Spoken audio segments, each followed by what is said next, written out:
Pernahkah Anda ingin berhenti pelayanan? Pernahkah Anda ingin berhenti ke gereja? Bapak Ibu, pertama, ada orang yang menganggap ke gereja itu adalah hal biasa. Ada orang yang menganggap pelayanan itu adalah sekedar jadwal atau hal yang biasa. Ada orang yang menganggap seperti itu sehingga dia berpikir ke gereja itu bukanlah sesuatu yang penting, esensi penting dalam hidupnya. Dia cuma pikir kalau saya ada waktu saya ke gereja, kalau saya ada waktu saya melayani. Tetapi ada pun orang yang dijadwalkan pelayanan juga dihiraukan. Jadi dia berkata dalam hatinya, apa sih ke gereja, apa sih pelayanan? Bapak Ibu Saudara, ada orang-orang seperti itu, ada yang menganggap ke gereja itu bukan hal yang penting. Ada orang-orang yang menganggap pelayanan itu adalah bukan hal yang penting. Ya, kalau ada waktu ke gereja, kalau ada waktu pelayanan, kalau saya lagi sibuk ya udah biarin. Bapak Ibu, saya nggak pernah terpikirkan hal demikian karena saya berpikir dalam hidup saya. Kalau saya mengabaikan Tuhan, kalau saya menomorduakan Tuhan, kalau saya menganggap Tuhan itu kalau ada waktu, apa jadinya kalau Tuhan anggap saya hidup gitu? Kasih nafas, kasih nggak ya, kasih nggak ya?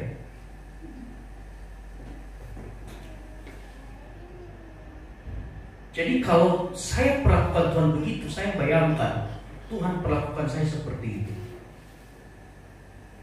Jadi selagi saya hidup, saya akan sebisa mungkin mengusahakan waktu saya untuk punya waktu-waktu untuk bertemu dengan Tuhan. Tetapi yang kedua, Bapak Saudara, ada orang yang pernah berpikir untuk berhenti pelayanan. Saudara, jangan anggap bahwa saya nggak pernah berpikir untuk berhenti melayani. Saya juga pernah terpikirkan berhenti melayani. Karena di waktu-waktu pelayanan saya melihat sesuatu yang tidak sesuai harapan. Bapak Ibu Saudara, seorang gembala pasti akan mengalami yang namanya patah semangat. Kalau misalnya dia ke gereja, kemudian yang datang dia cuma istrinya, dia tunggu jemaat tak kunjung datang. Kita nggak usah bohong, seorang hamba Tuhan, seorang pendeta pasti akan mengalami yang namanya patah hati. Bapak Ibu juga dalam perjalanan iman, ketika Anda sudah sungguh-sungguh mengasihi Tuhan dan Anda melihat bahwa hidup Anda gitu-gitu aja, nggak ada perubahan, nggak ada terobosan, pasti terpikirkan sesuatu, ngapain sih gereja? Hidup saya dari gini gitu-gitu dulu. Bapak Ibu Saudara, kalau Anda pernah terpikirkan untuk berhenti pelayanan, Anda pernah berpikir untuk berhenti ke gereja, bisa jadi hal itu ini yang sedang Anda alami. Yang Anda alami adalah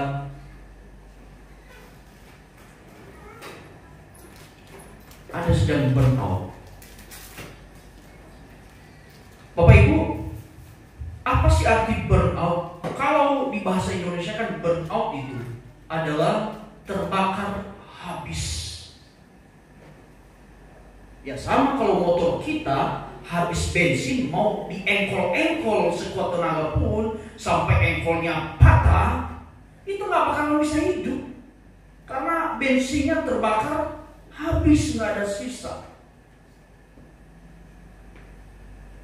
Ini bukan hanya di pelayanan terjadi, di keluarga juga gitu. Kita bisa mengalami burnout dalam keluarga kita. Mungkin seorang suami sudah bekerja mati-matian banting tulang, pergi pagi, pulang pagi, pergi Senin, pulang Minggu. Tapi kita melihat bahwa mungkin istri kita nggak menghargai kita di rumah. Kemudian kita mulai berpikir, kenapa sih, untuk apa saya kerja mati-matian gini dan gitu. Sehingga seringkali orang-orang bisa mengalami yang namanya burnout. Apa sih burnout itu, Bapak Saudara? Burnout kalau artinya secara umum adalah kelelahan fisik, emosional, spiritual yang membuat seorang merasa tidak berdaya, kehilangan motivasi, dan ingin menyerah. Bapak Saudara, burnout itu pertama tidak berdaya, hilang motivasi, dan ingin menyerah. Bayangkan kalau dalam keluarga kita sudah kehilangan motivasi. Bapak Saudara, coba deh periksa hati bapak-bapak yang ada di sini. Anda kerja siang malam, motivasinya apa coba? Pasti gini, minimal motivasinya biarkan anak-anak saya tidak kelaparan, biarkan istri saya bisa beli skincare, itu kecoba. Biarkanlah istri saya bisa masak, dapur kami ngebul tiap hari. Biarlah istri saya juga bisa punya waktu jalan-jalan, anak saya sekolah dengan layak. Tapi bayangkan apa yang terjadi kalau yang menjadi motivasi itu hilang. Maka apa yang terjadi? Kita akan berkata, ya sudah. Bapak Ibu Saudara, Alkitabiah burnout digambarkan sebagai kondisi kelelahan jiwa dan tubuh yang membuat seseorang kehilangan semangat untuk melanjutkan panggilan Tuhan. Jadi gak semangat lagi Bapak Saudara. Saya pernah ada di titik ini. Pada saat kita beribadah di ruko yang gereja lama, saya pernah di titik ini. Saya waktu itu baru menjadi gembala belum setahun. Dan saya lihat setiap ibadah jemaat 5-6 orang. Saya bilang, Tuhan, benar gak jalan yang saya ambil? Kayaknya saya capek aja melayani tapi gak ada hasilnya.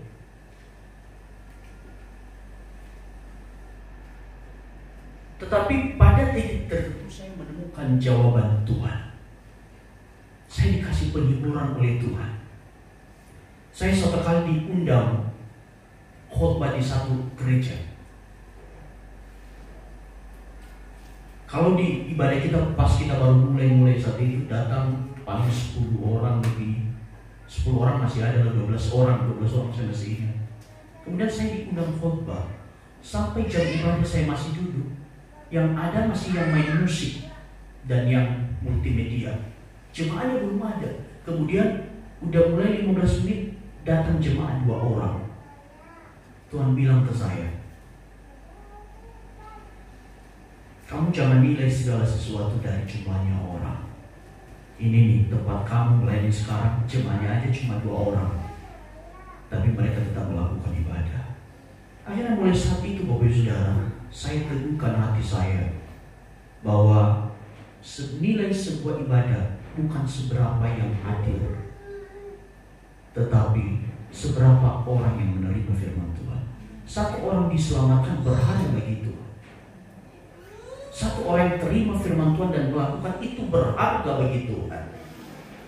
Jadi tidak ada pernah ibadah yang sia-sia. Firman Tuhan sudah disampaikan. Bapak Saudara, burnout itu kita kehilangan motivasi. Karena kalau motivasi kita, motivasi seorang gembala adalah memenuhi gereja supaya penuh, maka kalau tidak penuh, dia akan kehilangan semangat. Kalau Bapak Saudara jemaat, motivasinya untuk beribadah adalah bagaimana di saat-saat tertentu ibadah bisa ramai ibadah, tapi satu saat hanya 2-3 orang yang ada, maka kita akan kehilangan motivasi memuji menyembah Tuhan. Aduh, kiri kanan nggak ada orang, sepi. Nah, Bapak Saudara, wajar nggak kita mengalami burnout? Saya mau tanya, wajar nggak kita mengalami burnout? Bapak Saudara, Elia pernah mengalami burnout yang luar biasa. Kita baca satu ayat ini. 1 Raja-Raja 19 ayat 4. 3-2 ya. Tetapi ia sendiri masuk ke padang gurun sehari perjalanan jauhnya. Lalu duduk di bawah sebuah pohon arar. Kemudian ia ingin mati dan berkata, cukuplah itu sekarang. Ya Tuhan, ambil nyawaku, sebab aku ini tidak lebih baik dari nenek moyangku. Bapak Saudara, begini, Elia yang seorang hamba Tuhan yang luar biasa, juga pernah mengalami burnout, pernah mengalami terbakar habis, pernah mengalami kehilangan motivasi dalam hidupnya. Jadi kalau Anda di tempat ini pernah mengalami burnout, jangan berkecil hati, tetapi mari bangkit kembali. Amin. Nah, Bapak Saudara, siapa sih Elia? Apakah Elia ini orang kaleng-kaleng? Enggak. Karena Elia itu dia seorang nabi besar yang dipakai Tuhan secara luar biasa. Dipakai oleh Tuhan untuk menegur dosa Israel pada zaman Raja Ahab dan Ratu Isabel. Jadi ketika ada namanya penyembahan berhala kepada Nabi Baal, maka Elia berdoa 3,5 tahun hujan tidak turun. Bayangkan, yang alami burnout ini, yang doanya dijawab Tuhan, tidak hujan 3,5 tahun. Jadi Elia ini bukan kaleng-kaleng, Bapak Saudara. Kemudian ya itu tadi, dia membuat hujan berhenti selama 3,5 tahun. Kemudian dia menghadirkan api Tuhan untuk membakar korban di Gunung Karmel. Ketika 3,5 tahun dia keluar dan kemudian ditantang Raja Ahab, kumpulkan para nabi Baal dan biarkanlah mereka mempersiapkan persembahan mereka. Mereka panggil nabi mereka, Tuhan mereka.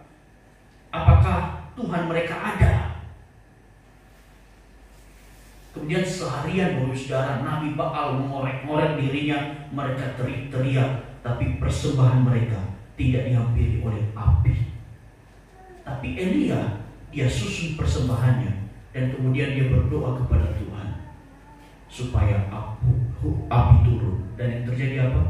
Persembahannya terbakar habis. Bapak Saudara, dia mengalahkan 450 Nabi Baal, semuanya dibunuh setelah itu. Kemudian dia itu berani penuh urapan. Dia berdiri seorang diri untuk melawan bangsa Israel yang tidak taat kepada Tuhan. Jadi kalau kita lihat biografinya Elia ini adalah orang yang luar biasa dipakai Tuhan.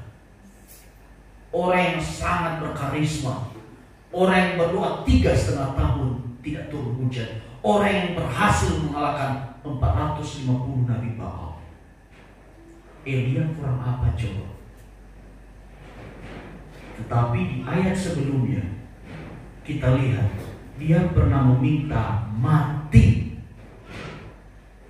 kepada Tuhan. Setelah peperangan itu terjadi, dia naik kepada gurun, dia berjalan kepada gurun, dia duduk di bawah pohon ara dan dia bilang ke Tuhan, ambil nyawaku. Bapak Saudara, ketika membaca kisah ini, saya bilang, wow, Nabi Elia yang diurapi luar biasa saja bisa mengalami kelelahan rohani, burnout, apalagi kita. Nah, Bapak Saudara, kenapa bisa mengalami burnout? Kenapa bisa mengalami kelelahan rohani? Kelelahan rohani burnout tidak tertutup kemungkinan bisa dialami oleh Bapak Ibu semua, bisa saya alami. Nah, kita mau belajar dari Elia, seperti apa hidupnya sampai mengalami burnout. Satu, Elia itu dia melayani tanpa cedera. Dia habis mengalahkan Nabi Baal, dia langsung naik ke Gunung Karmel, dia berdoa untuk minta hujan diturunkan. Sebelum itu dia bersembunyi 3,5 tahun menanti pemeliharaan Tuhan. Bapak Saudara, dengarkan baik-baik. 1 Raja-Raja 18:40. Kata Elia kepada mereka, tangkaplah nabi-nabi Baal itu, seorang pun dari mereka tidak boleh luput. Setelah ditangkap, Elia membawa mereka ke sungai Kison dan menyembelih mereka di sana. Jadi setelah Nabi Baal dikalahkan, bayangkan 450 nabi disembelih. Gak selesai di situ, dia pergi lagi berdoa minta hujan turun. Jadi saya mau katakan kepada saudara, setelah mengalahkan Nabi Baal 450, ia lanjut berdoa di puncak Gunung Karmel untuk meminta hujan turun. Kemudian, Bapak saudara, perhatikan baik-baik.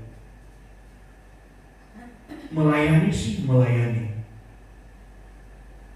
tapi jangan sampai engkau melayani tanpa jeda sedikit pun, karena itu akan menghancurkan stamina rohanimu dan stamina fisik.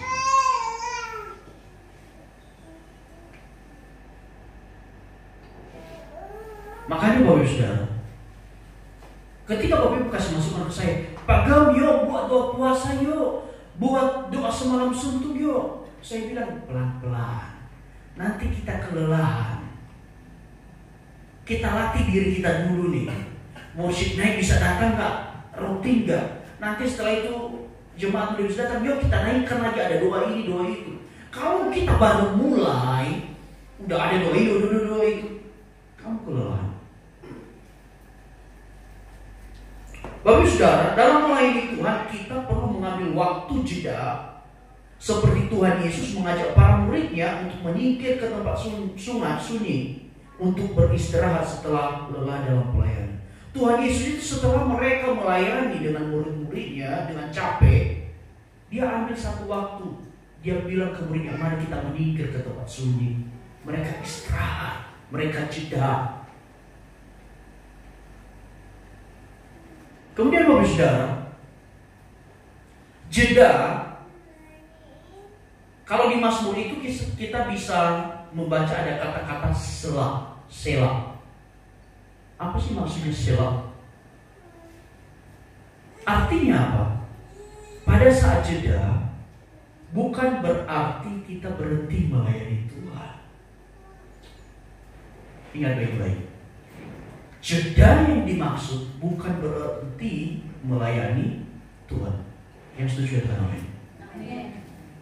Tetapi kita memberikan waktu kita hanya dengan Tuhan.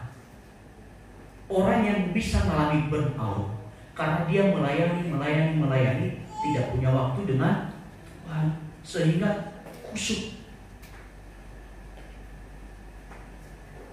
Tetapi kalau kita melayani, di sela-sela itu kita berdoa, di sela-sela itu kita minta pengurapan, saya percaya engkau tidak akan pernah mengalami yang namanya kelelahan. Kalau kita hanya tahu datang ibadah, tadi itu, tapi kita nggak mengalami perjumpaan pribadi dengan Tuhan, fisikmu akan kelelahan. Tetapi saya mau berbagi kepada Bapak Ibu yang saya alami sendiri.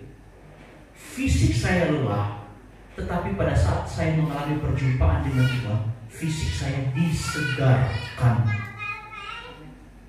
Kalau sampai engkau melayani, tapi engkau hanya capek, periksa, jangan-jangan engkau tidak pernah bertemu dengan Tuhan. Jeda itu bukan berarti cuti pelayanan, tetapi kita ngasih waktu, ruang kita dengan Tuhan. Bapak Ibu semua kita ini sibuk, saya juga sibuk, Bapak Ibu juga sibuk. Tetapi kita harus pandai mengelola waktu. Saya jujur Bapak Saudara, jeda saya selain dengan Tuhan itu pasti. Salah satu jeda saya adalah kadang saya ajak gembala makan di luar, itu sebagai bentuk untuk menyegarkan jiwa. Kemudian kalau di rumah jeda saya nonton. Bapak Ibu Saudara, kalau Anda makan di luar dan Anda dicap tidak rohani, Bapak Ibu Saudara, Anda tidak berdosa.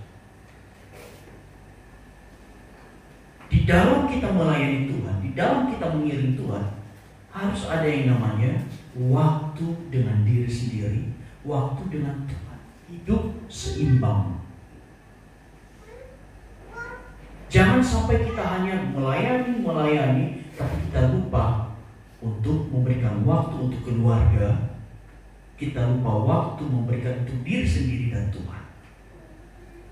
Saya percaya kalau Anda hanya melayani, tapi tidak memberikan waktu dengan Tuhan dan keluarga, cepat atau lambat Anda akan kelelahan. Itu yang dialami Elia. Karena yang Elia tahu hanya melayani, memberikan, melayani. Tapi dia tidak pernah punya waktu one on one dengan Tuhan.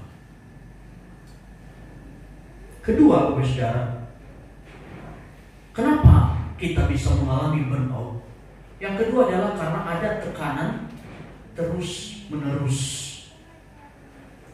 Tekanan terus menerus. Bapak Saudara, kita baca di 1 Raja-Raja 19 ayat 2. Maka Isabel menyuruh seorang suruhan mengatakan kepada Elia, sama ya, beginilah kiranya para Allah menghukum aku, bahkan lebih lagi daripada itu, jika besok kira-kira pada waktu ini aku tidak membuat nyawamu sama seperti nyawa seorang dari mereka itu. Bapak Saudara, begini,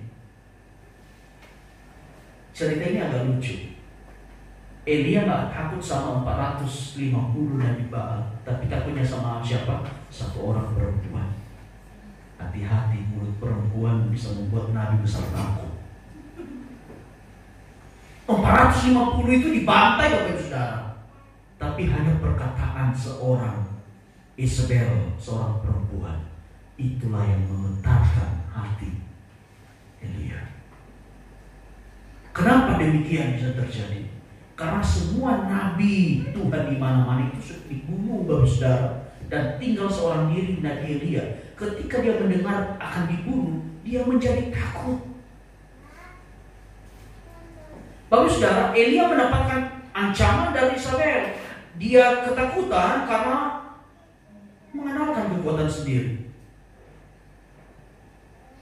Saya baca di 1 Raja-Raja 18, 19, 20. Ketika dia ketakutan, dia tidak berkata kepada Tuhan, Tuhan, Engkau kekuatanku. Tapi dia coba berpikir dengan dirinya sendiri. Akhirnya dia merasa ketakutan. Bapak Saudara, tekanan yang kita alami bisa jadi penilaian, bahkan pujian orang lain. Ketika Anda sudah melayani Tuhan, tekanan itu bukan seperti yang Elia alami memang. Bukan diancam dibunuh, tapi bisa jadi ada penilaian dari orang lain yang berkata, suaramu mencele. Dan kemudian kita melihat, iya ya, untuk apa aku melayani? Saya sudah lakukan yang terbaik, tapi masih saja kurang. Kalau kita sudah mengalami pikiran seperti itu, kita rentan akan mengalami seperti yang dialami Elia. Kemudian Bapak Saudara, berbagai pergumulan yang kita alami. Kita semua di tempat ini nggak ada pergumulan, semua ada pergumulan masing-masing. Amin. Saya ada pergumulan, Bapak Ibu punya pergumulan dengan keadaan yang berbeda-beda, dengan pergumulan yang berbeda-beda. Kalau kita mengandalkan kekuatan sendiri, maka kita nggak mampu, Bapak Saudara. Nyanyi pun mungkin nggak bisa. Kalau misalnya adalah berkata begini, apapun yang terjadi di dalam hidupku, selalu berkata Tuhan Yesus baik. Kita mengatakan Tuhan Yesus baik, tapi otak berpikir, benar nggak sih Tuhan Yesus baik dari dulu miskin sampai sekarang miskin?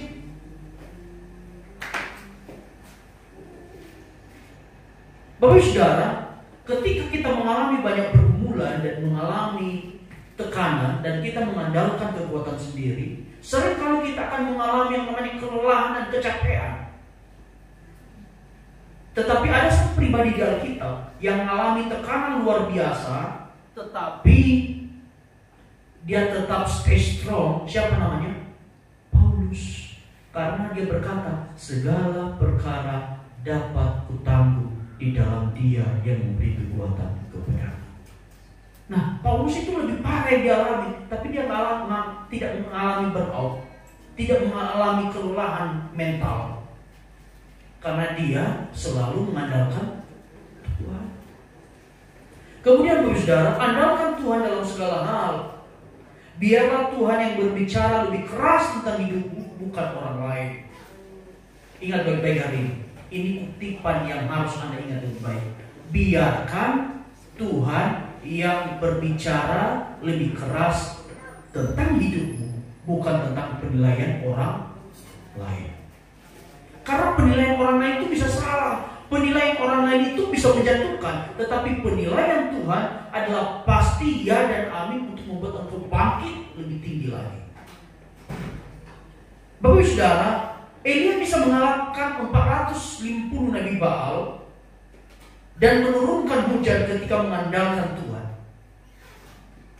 Bayangkan, 450 Nabi Baal menurunkan hujan, dia bisa lakukan ketika memanggil nama Tuhan. Coba baca nanti Bapak Ibu Saudara di 1 Raja-Raja 18-19. Ketika dia mengalahkan Nabi Baal, siapa yang dipanggil? Tuhan. Ketika dia menurunkan hujan, yang dipanggil siapa? Tuhan. Tetapi ketika dia diancam, dia tidak panggil Tuhan sama sekali. Jadi pastikan apapun yang kita alami dalam hidup kita, kita selalu memanggil siapa? Panggil Tuhan. Karena satu kali pun engkau tidak memanggil Tuhan, maka engkau akan habis. Tetapi ketakutan terhadap satu orang Isabel terjadi ketika Elia mencoba mengandalkan kekuatan sendiri. Dia ketakutan, saudara. Jadi tekanan yang terus menerus, kalau kita nggak mengandalkan Tuhan, kita bisa mengalami kelelahan, kita bisa mengalami burnout. Tapi kalau kita mengandalkan Tuhan, biarpun tekanan bertubi-tubi, engkau bisa berkata seperti Paulus, semua perkara bisa kutanggung di dalam Yesus. Amin. Yang ketiga, Bapak Saudara, kenapa Elia bisa mengalami burnout? Karena begini, Elia merasa sendirian. Bapak Saudara, hati-hati. Kadang iblis itu meracuni pikiranmu pada saat engkau lagi sendiri. Sendiri dalam arti engkau benar-benar mengosongkan pikiranmu. Saya percaya Bapak Saudara. Saya mau tanya deh, kalau engkau lagi di kamar, engkau sendiri atau tidak? Tidak.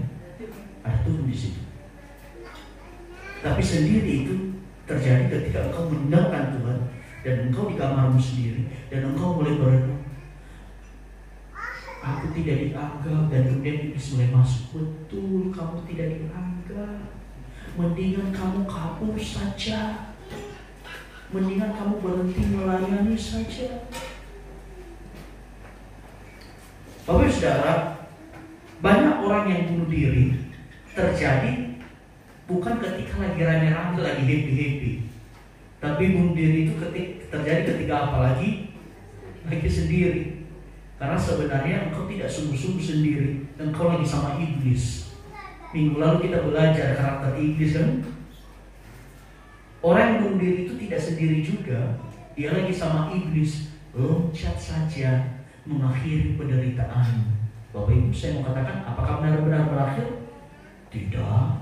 Memang mungkin hidupmu berakhir, tetapi berlanjut di neraka. Bapak Ibu Saudara, Elia merasakan kesendirian dan kesepian. Kesendirian bukan hanya berbicara tentang adanya orang di sekitar kita, tetapi juga bisa jadi karena tidak ada orang yang memahami dan mau mendengar kita. Makanya Bapak Saudara, gembala itu dipaksakan untuk bisa menjadi pendengar bagi jemaatnya. Walaupun kadang-kadang dia hanya dengan Tuhan. Dulu ada seorang jemaat berbicara kepada saya, enak ya Pak Gem, kalau kami punya masalah bisa curhat ke Pak Gem, tapi kalau Pak Gem punya masalah curhat sama siapa? Saya mikir juga.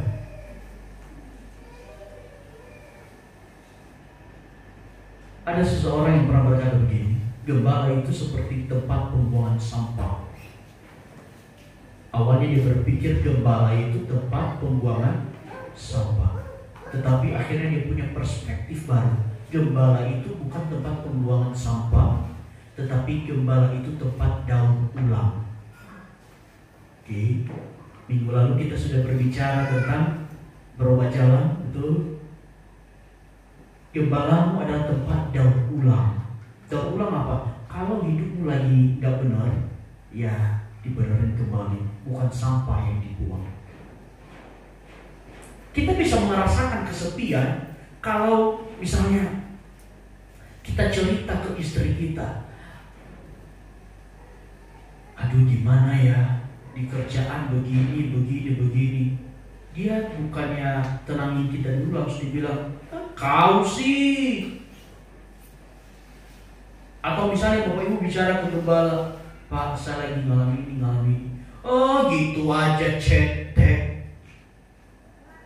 Jadi kesendirian itu bukan berbicara tentang hanya engkau sendiri, tapi mungkin engkau mengalami yang namanya tidak ada orang yang mau mendengar, tidak ada orang yang mau memberikan telinga mendengarkan curhatan.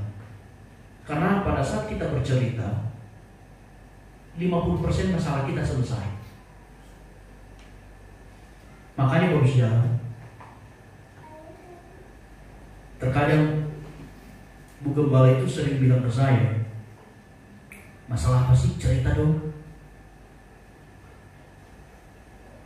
Memang terkadang saya ngalamin masalah, tapi saya menyelesaikan levelnya dengan Tuhan saja.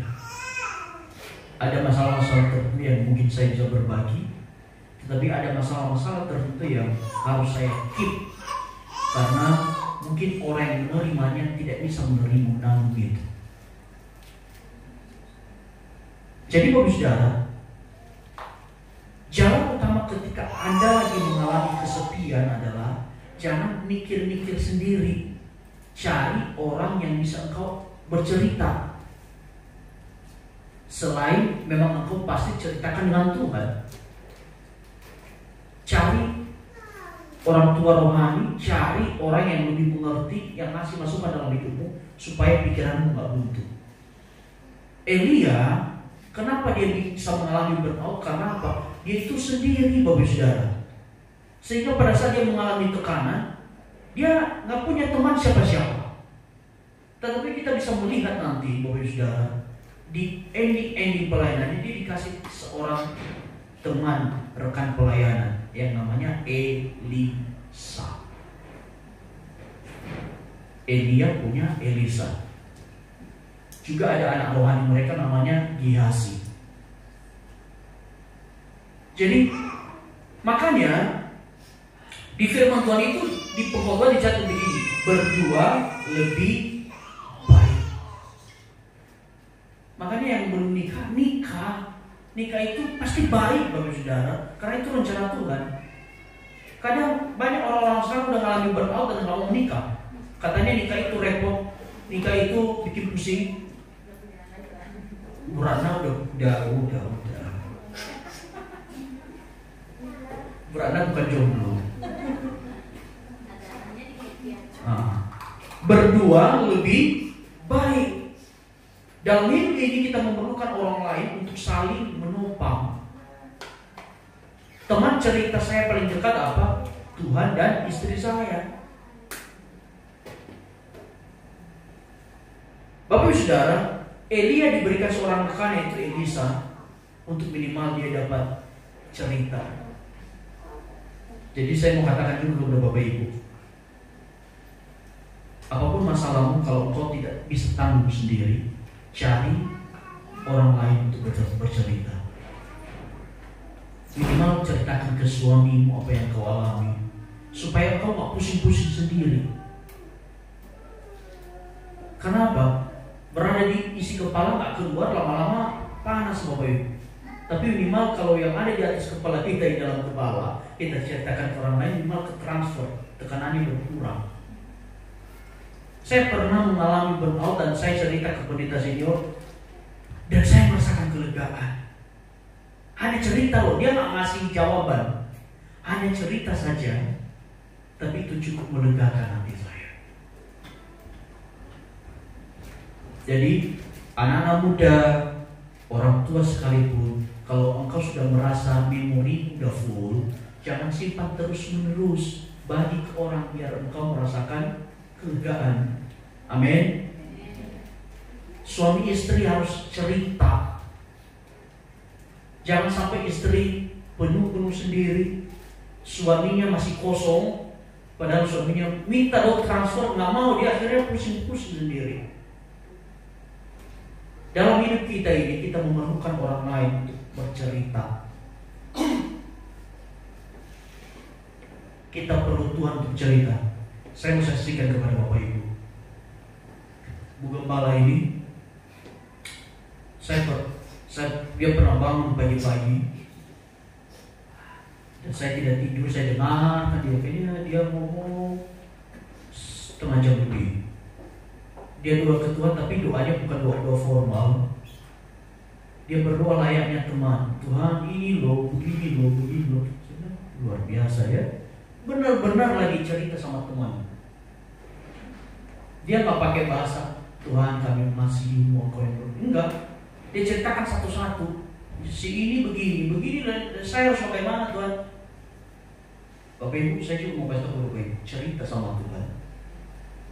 Doa itu bukan seberapa bagus kata-katamu, tapi seberapa engkau mau meluapkan isi hatimu ke Tuhan. Tuhan nggak nilai bahasamu, Tuhan nggak akan potong di tengah. Ini Tuhan mau pakai bahasa IED, enggak. Tetapi seberapa jujur engkau di hadapan Tuhan.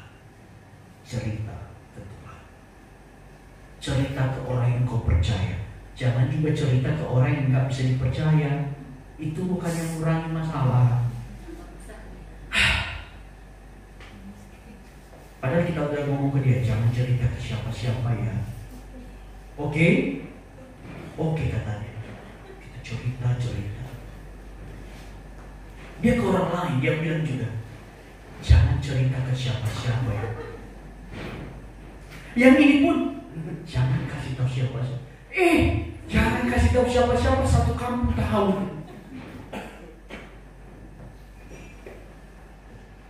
Saya Bapak Saudara belajar untuk kalau orang bilang ke saya jangan cerita ke siapa-siapa, saya akan jaga itu untuk gak cerita ke siapa-siapa, sekalipun istri saya.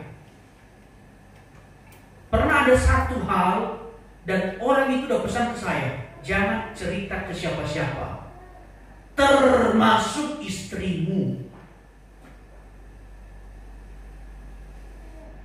Bapak Ibu, kalau saya nggak sanggup jaga rahasia itu, maka saya memilih untuk nggak dengar. Tapi dia bilang begitu ke saya sanggupi, oke. Kemudian Bu Gembala tanya saya, apa tuh? Berhari-hari Bapak Ibu Saudara, lagi mau tidur, apa sih? Saya bilang orangnya nggak bisa tahu ke siapa, termasuk istri. Nggak nyerah. Dia mulai dapat, itu kan masalahnya? Bukan, udah nggak usah. Dan sampai hari ini tidak pernah saya ceritakan. Jadilah orang yang bisa dipercaya kalau orang bercerita. Karena jangan sampai gini, kalau saya juga bilang ke istri saya, tapi janji ya, jangan cerita ke siapa-siapa. Saya khawatir juga dia ngomong gitu juga ke orang, janji ya. Jadi Bapak Saudara, Elia merasakan kesendirian yang membuat dia akhirnya mengalami kelelahan. Tidak ada tempat cerita. Bapak Ibu Saudara, biar kita mengalami kelelahan, ceritalah ke Tuhan dan carilah orang yang bisa engkau percaya untuk cerita. Amin. Lanjut. Kenapa Elia bisa kelelahan? Karena ekspektasi berlebihan. Dia punya harapan yang berlebihan. Pada saat dia menurunkan hujan, pada saat dia menyembelih Nabi Baal, harapannya apa? Satu, semua orang Israel bertobat. Dan apakah terjadi demikian? Tidak semua. Saya mau katakan kepada Bapak Ibu, apapun hal baik yang engkau lakukan, tidak semua orang menilai dengan benar.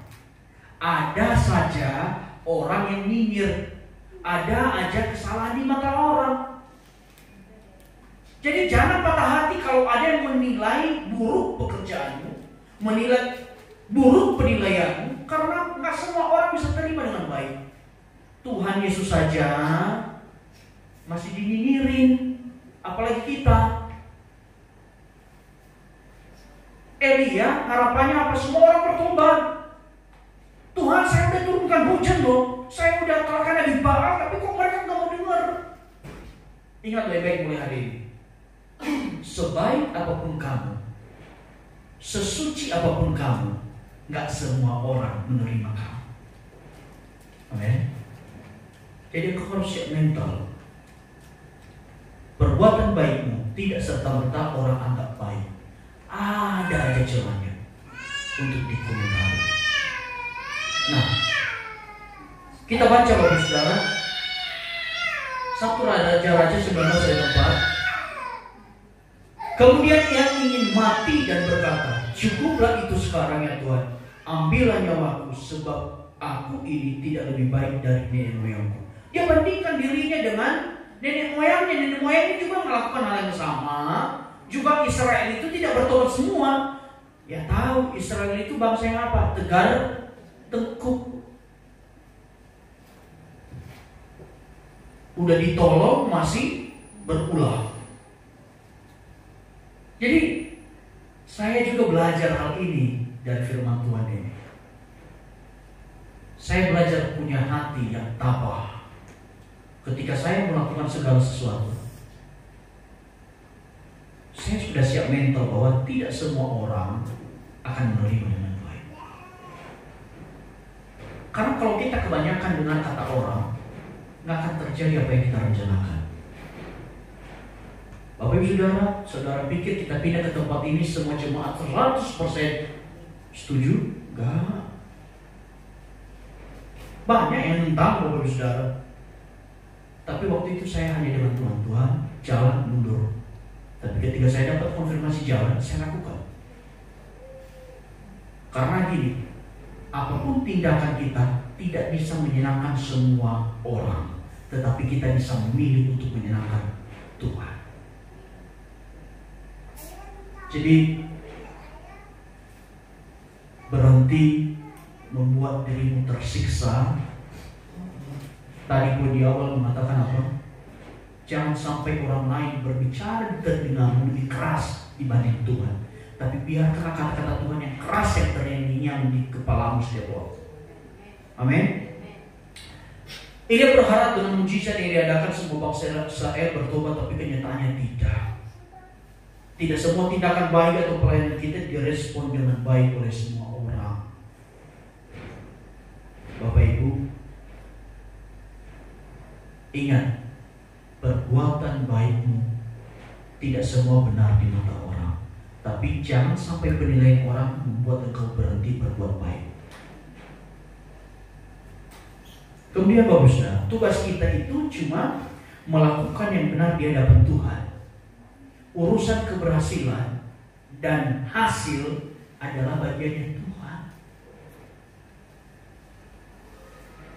Urusan kita melayani adalah tanggung jawab kita dengan Tuhan. Ditambahkan jiwa bilang pertobatan, ditambahkan pertumbuhan, itu urusannya Tuhan. Makanya Tuhan bilang begini, Apolos menanam, Apolos menyiram, Tuhan yang beri pertumbuhan. Pertumbuhan itu bukan urusan kita, Bapak Saudara. Yang kita lakukan apa? Menanam, menyiram. Kita harus lakukan bagian kita. Saya harus lakukan bagian saya sebagai gembala apa? Menanam benih firman Tuhan, menyiram benih firman Tuhan. Urusan bertumbuh atau tidak, saya hanya bisa berdoa supaya Tuhan turunkan hujan dan terjadi pertumbuhan. Amin. Jadi jangan sampai kita dalam hidup ini ngambil bagiannya Tuhan. Bisa juga Bapak Ibu Saudara kita harapkan pertumbuhan, tapi kita nggak pernah nanam, nggak pernah nyiram, itu juga salah. Bapak Ibu Saudara, di ayat ini Elia dia membandingkan dirinya dengan nenek moyangnya. Saya mau sampaikan kepada Bapak Ibu, jangan pernah bandingkan prosesmu dengan orang lain. Sama-sama kita menuju gunung, tapi jalan menuju ke sana bisa jadi berbeda-beda yang kita ambil. Jangan pernah bandingkan proses dan hasilmu dengan orang lain, karena pasti berbeda. Tapi yang perlu engkau lakukan adalah lakukan bagianmu. Tuhan pasti lakukan bagiannya. Karena gini, Tuhan kita itu luar biasa. Dia akan lakukan persis seperti yang pernah dilakukan orang lain. Kalau orang lain dia datang ke gereja, kemudian dia disembuhkan. Kalau engkau berekspektasi seperti itu, oh saya ke gereja saya pasti disembuhkan. Engkau mulai bandingkan dirimu, kok dulu dia sebulan ke gereja sembuh, saya udah 1,5 tahun belum sembuh. Maka engkau akan mengalami burnout, engkau akan mengalami kelelahan. Tetapi ingat, Tuhan punya cara masing-masing.